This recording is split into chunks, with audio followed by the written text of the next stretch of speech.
what happened in the temple. Let's go over what the adventure actually is. Ragged Hollow is a classic starting town full of classic creatures and challenges that both newbies and nostalgia lovers will enjoy. Then, to add to the sandbox feel, there's numerous side quests and opportunities for exploration and combat. In addition, there is the central mystery. The basic idea is that a would-be adventurer got themselves into a little bit of trouble and now things are not so great, and our party needs to figure out exactly what happened and help save the day.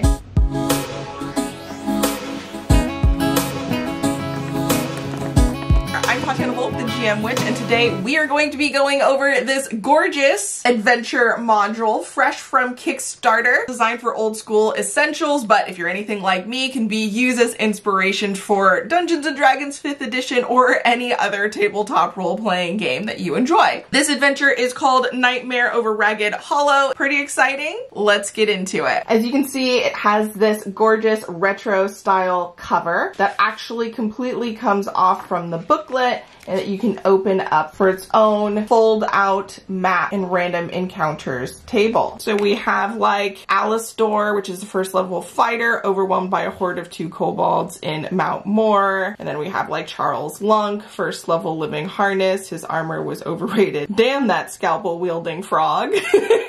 This is a fun, clever way to add that information into the booklet in a way that could possibly be useful for NPCs or something like that. Then we have a D6 table on ways to use this adventure in your ongoing campaign. That's always nice. On this flap, we have a overview of Ragged Hollow and the different locations in it. And then it looks like we have the temple, which I'm assuming is the main part of the quest, random encounters for the temple, and then the overhead map of different areas. So like the rooftop, dormitory, school, common area, cellar, and the crypts. And then the backside looks like this, which has the overview of several of the larger locations. And my favorite, with the page locations that you can find additional information. And then we have the booklet itself. I almost wish there was like a secondary cover for this instead of it just being the first page, but it's still nice. We have information about the creators of this adventure, and it lets you know that this is intended for level 1 and it's likely to lead your characters to level 2 or 3.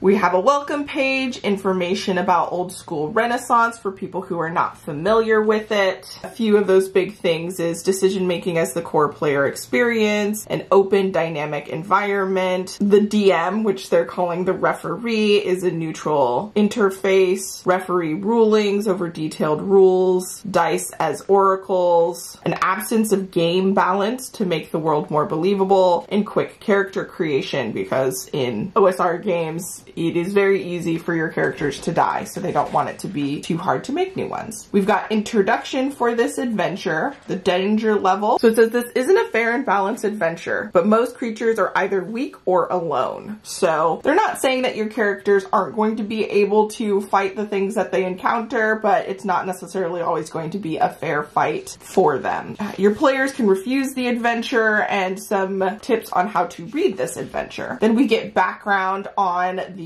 story. Ragged Hollow is a quaint little town in a remote and secluded area of the kingdom. It talks about the mountains that lie in the west. In the north, across the Rhine River, is Gloam Wood. So just giving you an idea of where things are situated in the world. And here it says that a few days ago, a local ends up trying to investigate an old dwarf tomb and is infected with the horrific Dolores Ichor, which we get more information about down here. So I always love when the information that you need is either quickly referenced or you get like page numbers to where you can find more information about it. There is something called the Halu, which it gives you information on what that is here. And there is a note that this is shamelessly borrowed from the Yellow in the Masks theory by Jack Vance. So that's awesome. I really like when creators reference their inspiration. Information on how the party can fit into this or who the party would be,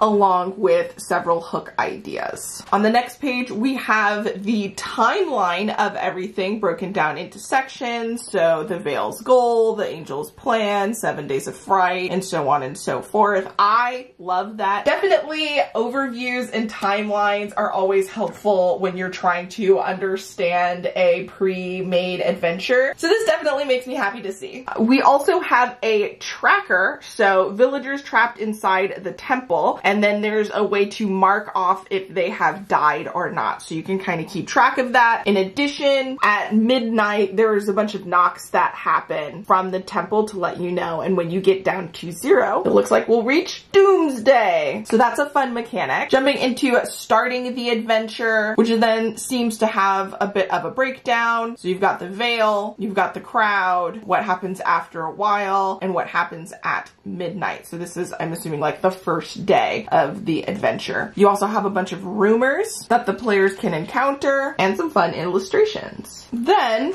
we have the overview of Ragged Hollow with information about the different places. So we've got our map, we have our map key, and then we have a breakdown of those places. And that continues for several pages. Then it looks like we get to a couple of other events that can happen. So a well mystery or the basement vermin, along with a D20 list of night events that happen in Ragged Hollow. We move on to pages about the local rivals and some of the characters or character types in there. So we have information about the referees for the ragdolls. For Bogdan's crew, we have information about specific NPCs for that. And then we go into one of the houses. So this is the Winsler house. And then we have Gloam Wood. Again, lots of beautiful illustrations that can be found throughout. There's a goblin market that you can encounter, the Sunny Island, other events, so dealing with the crossroads or the Barrow. And then you can go into the Blink Mountains, and these are things that you can experience there, along with a map and a breakdown of the main locations. Then you have information about those locations,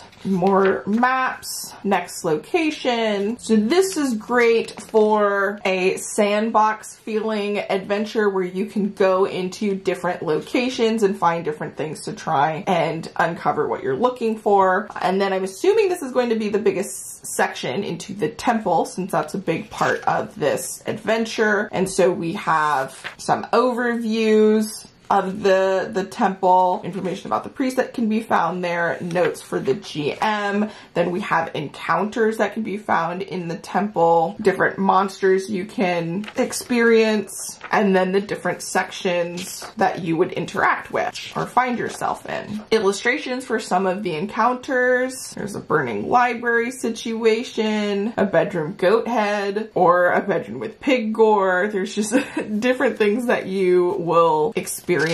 Now breaking into the school section, the commons section, the oozing privy or the moaning gallery.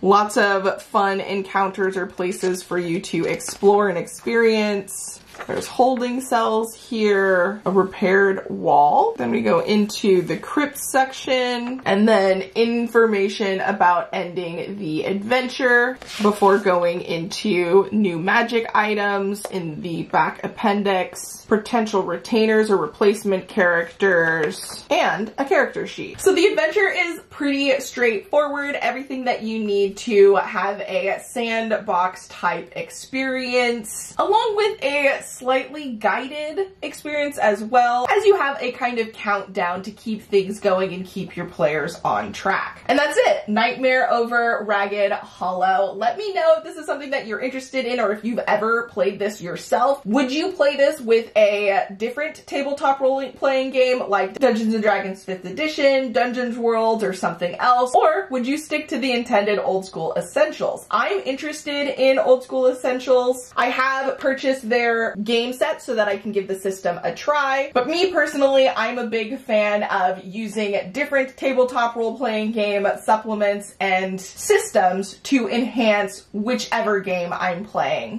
whether it's originally intended or not. If you made it this far, include a sword emoji down below, and I will catch you in the next video. Until then, bye! I love the retro feel of this. Like, it's so pretty. So pretty.